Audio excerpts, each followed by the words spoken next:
So what are you hearing about Kawhi Leonard, and what is this coming down to that he needs time to make his decision? It's a great question. Quick observation here. Kawhi Leonard, who we've thought of as the most no drama, no nonsense superstar, all this stuff, he's the one who's actually dragging things out. Like Kevin Durant and Kyrie Irving made their decision right off the bat. Jimmy Butler is already in place. Everybody else is already in place. It's Kawhi Leonard, the guy who never wants anybody to look at him, pay attention, Mr. No Drama, Mr. Low Maintenance. He's the guy who's dragging us out and has now got us all hostage. How about that? Yeah.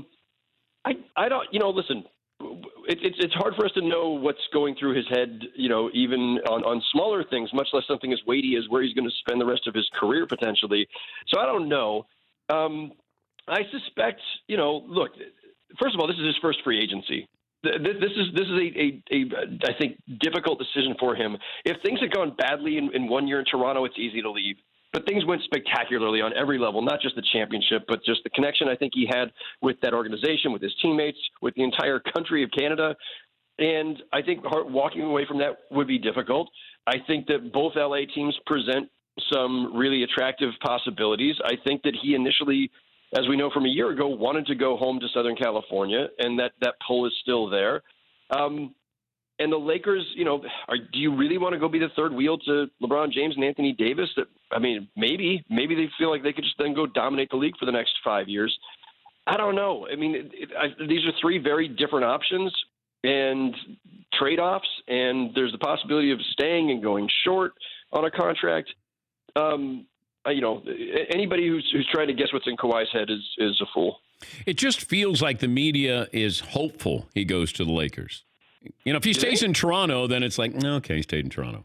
Either that or the Clippers. Like, I think it's more interesting if he went to the Clippers than the Lakers. Yes. We want change. We like change. How many times do we get to a trade deadline and we're going, oh, this guy could be traded. This guy could be traded. And then you wake up the next day and go, who got traded?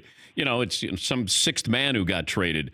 This is a big deal because this impacts LeBron's legacy. I know we love using that word legacy, but it impacts his legacy and Kawhi's legacy as well. If he wins a third title with a third different team, maybe tacks on a couple more. He moves up that list of great players of all time.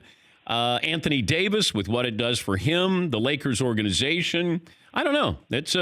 It's a big. I don't know if it's a seismic shift in the history of the game. I think Sunday was one of those days that we're going to look back and say that was a pretty big day in NBA history. But Kawhi, if he ends up with the Clippers, is more interesting than him going to the Lakers.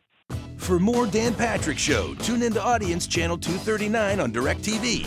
Stream for free on BR Live or download the Dan Patrick Show app.